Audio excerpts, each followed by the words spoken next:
আজকের ভিডিওতে আলোচনা করব মোহনবাগান কিভাবে চ্যাম্পিয়ন হতে পারে। হ্যাঁ, একটা চান্স আছে, শুধু মোহনবাগান নিয়ে আলোচনা করব না, বাকিদেরটাও আলোচনা করব। বাকি কেউ চ্যাম্পিয়ন হতে পারবে কি না, কারোর চান্স আছে কি না। ইস্টবেঙ্গল তো হতে পারবেই, এটা নিয়ে তো কোনো সন্দেহ নেই। বাকি কেউ আর ইস্টবেঙ্গল মোহনবাগান ছাড়া তো সব কিছু নিয়ে আলোচনা করব আজকের এই ভিডিওতে। আর তিনজন প্লেয়ার আসছে, কি কেন কিভাবে আসছে সব কিছুই আলোচনা করে নেবো আজকের ভিডিওর শেষের দিকটায়। তো প্রথমে চলে আসি মোহনবাগানকে নিয়েই। মোহনবাগান কিভাবে চ্যাম্পিয়ন হতে পারে। মোহনবাগানকে চ্যাম্পিয়ন হওয়ার জন্য লাস্ট ম্যাচটা জিততেই হবে যে কোনোভাবে। যদি ইস্টবেঙ্গল ম্যাচ জেতে, এখন ফুটবল খেলা বলে বলছি যদি জেতে, কারণ 90% কেন 99% চান্স হচ্ছে ইস্টবেঙ্গল জিতবে এবং চ্যাম্পিয়ন হবে। তো ইস্টবেঙ্গল যদি জেতে তাহলে কি মোহনবাগান চ্যাম্পিয়ন হতে পারবে না? না, মোহনবাগান পারবে। সেটা হচ্ছে ইস্টবেঙ্গল যদি জেতে, ধরুন 2 গোলে জেতে, তাহলে মোহনবাগানকে 8টা গোল করতে হবে। যদি 1 গোলে জেতে তাহলে মোহনবাগানকে 7টা গোল করতে হবে, কারণ ইস্টবেঙ্গল মোহনবাগানের থেকে গোল ডিফারেন্সে 5টা গোলে এগিয়ে আছে। তাই এরকম রেজাল্ট হওয়াটা কার্যত অসম্ভব। মোহনবাগান একটাই গোল করতে পারছে না, বা একটা গোল করতে গিয়ে হিমশিম খেয়ে যাচ্ছে। তো সেখানে 7-8টা গোল মোহনবাগান করবে, এটা মোহনবাগানের অন্তঃপ্রাণ সমর্থকও আশা করছে না এই সময়। নেক্সট, ইস্টবেঙ্গল যদি ড্র করে বা কোনোভাবে হারে, তাহলে কিন্তু মোহনবাগান ম্যাচ জিতলেই চ্যাম্পিয়ন হয়ে যাবে। কিন্তু অবশ্যই প্রশ্ন থাকছে, কারণ মোহনবাগানের যা পারফরমেন্স তাতে লাস্ট ম্যাচটা আদৌ জিততে পারবে কিনা বা একাধিক গোল করতে পারবে কিনা এটা নিয়ে সন্দেহ আছে, কারণ মোহনবাগান গোলটা করতে পারছে না। আর ফুটবল খেলায় আপনি গোল না করলে জেতার তো কোনো আশা দেখা যায় না। ফলে ইস্টবেঙ্গল হারলে বা ড্র করলেও মোহনবাগান যে চ্যাম্পিয়ন হবে এটার কিন্তু কোনো গ্যারেন্টি নেই। নেক্সট যদি চলে আসি, মোহনবাগান ইস্টবেঙ্গল ছাড়া কি আর কেউ চ্যাম্পিয়ন হতে পারে? হ্যাঁ, হতে পারে। আর সেটার সম্ভাবনা সব থেকে বেশি রয়েছে মুম্বাই সিটি এফসির, কারণ 21 তারিখ মুম্বাই এবং পাঞ্জাবের ম্যাচ আছে, এবং পাঞ্জাব এবং মুম্বাই দুজনই লিগ শিল্ড জেতার দিকে কিন্তু এগিয়ে রয়েছে, দুজনেরই সম্ভাবনা রয়েছে। যদি মোহনবাগান ইস্টবেঙ্গল দুজনেই পয়েন্ট লস করে এবং মুম্বাই বা পাঞ্জাবের মধ্যে কেউ ওই ম্যাচটায় জেতে, তাহলে সে ডাইরেক্টলি চ্যাম্পিয়ন হয়ে যাবে। কারণ মুম্বাই আর পাঞ্জাবের পয়েন্ট আছে 22, মোহনবাগান ইস্টবেঙ্গলের পয়েন্ট আছে 23। এবার মোহনবাগান ইস্টবেঙ্গল পয়েন্ট লস করবে, হয় হারবে, 23এই থেকে যাবে, নয় ড্র করবে, 23 থেকে 24 যাবে। কিন্তু পাঞ্জাব বা মুম্বাইয়ের মধ্যে যদি কেউ জেতে, তাহলে তারা 22 থেকে 25-এ চলে যাবে এবং ক্লিন চ্যাম্পিয়ন হয়ে যাবে, কোনো চিন্তা বা কোনো অঙ্ক কষার ব্যাপার থাকবে না। কিন্তু মোহনবাগান ইস্টবেঙ্গলের মধ্যে যদি দুজনের মধ্যে কেউই লাস্ট ম্যাচটা জিতে যায়, তাহলে মুম্বাই বা পাঞ্জাবের আর চ্যাম্পিয়ন হওয়ার কোনো জায়গা থাকছেই না। কারণ কোনোভাবে তারা পয়েন্ট যদি সমানও করে ফেলে, মোহনবাগান ইস্টবেঙ্গল হারলো আর পাঞ্জাব মুম্বাই ড্র করলো, তাহলেও সেই দাঁড়াবে 4টে টিমের পয়েন্ট 1, কিন্তু সেখানেও গোল ডিফারেন্সে ইস্টবেঙ্গল বেরিয়ে যাবে। ফলে মোহনবাগান ইস্টবেঙ্গল দুজনেই একমাত্র হারলে বা ড্র করলে এবং মুম্বাই পাঞ্জাব ম্যাচের রেজাল্ট হলে তবেই একটা চান্স আছে অন্য কারুর হবার। তো সেটা আমার মনে হচ্ছে না হবে। মোহনবাগান ইস্টবেঙ্গল দুজনেই হারবে, এটা তো হয় না। তো ধরে নেওয়াই যায় যে মোহনবাগান ইস্টবেঙ্গলের মধ্যেই কেউ চ্যাম্পিয়ন হবে এবং ইস্টবেঙ্গলেরই সম্ভাবনা বেশি। এবার ইস্টবেঙ্গল যদি বাই চান্স ম্যাচ হারে, তাহলে মোহনবাগানের ড্র করলেও মোহনবাগান চ্যাম্পিয়ন। ইস্টবেঙ্গল যদি কোনোভাবে ড্র করে, তাহলে মোহনবাগান জিতলেই চ্যাম্পিয়ন।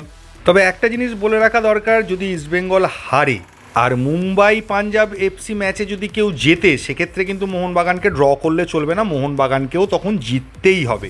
এবার আরও একটা ক্যালকুলেশন আছে যাতে জামশেদপুর জিততে পারে।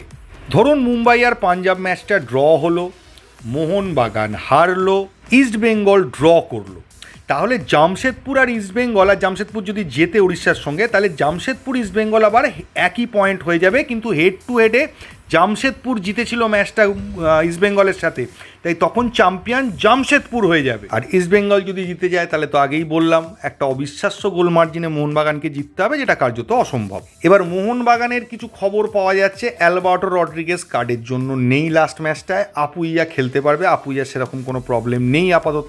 এবং সেটা থেকে বোঝা যাচ্ছে যে মোহনবাগানকে আপফ্রন্টে 3টে বিদেশি খেলাতে হবে। সে অবশ্য মোহনবাগান 3টে বিদেশি নিয়েও খেলতে পারে, সেটা মোহনবাগানের চয়েস। তবে আমার মনে হয় অল আউট যাবে, কারণ গোল পার্থক্যটাও তো একটা ফ্যাক্টর আছে, যতটা দোয়া যায় ততটা দোয়া সম্ভব।